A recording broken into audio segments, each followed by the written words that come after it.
যা গরম পড়েছে এই 40 ডিগ্রি 42 ডিগ্রি তাপমাত্রায় ক্লায়েন্টদের সাজানো কী যে ডিফিকাল্ট একটা মেকআপ আর্টিস্টই বুঝবে।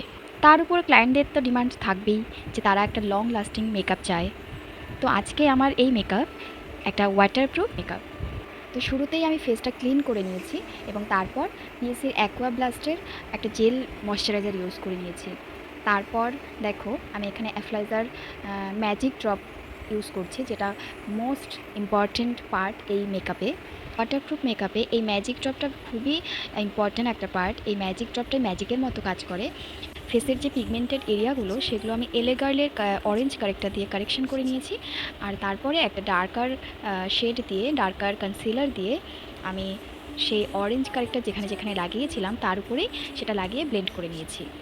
তারপর ওর শেডের ফাউন্ডেশন ইউজ করছি, আমি রিকোডের ফাউন্ডেশন ইউজ করেছি এবং সেই ফাউন্ডেশনের মধ্যেই আমি ম্যাজিক ড্রপ দিয়ে দিয়েছি 4 থেকে 5 ফোঁটা।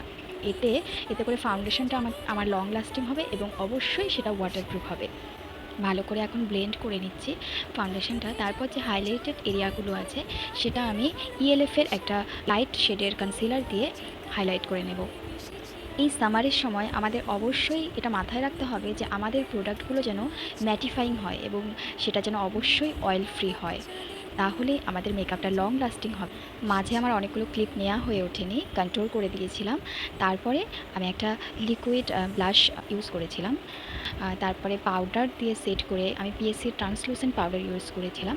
পাউডার দিয়ে সেট করে আমি ফেসে ওয়াটার স্প্রে করে মেকআপটাকে সেট করে নিয়েছিলাম। এটা মোস্ট ইম্পর্ট্যান্ট একটা পার্ট। দেন মেকআপটা সেট করার পরে আমি এখানে আই মেকআপটা করেছি, একটা সেটেল লুক রেখেছি যেহেতু আমার এটা আউটডোর শ্যুট ছিল। আর আমি একটা বৃদ্ধি লুক করেছি, যেটা বিয়ের সকালে এরকমই একটা সেটেল লুক ভালো লাগবে বলে এরকম একটা লুক করেছি।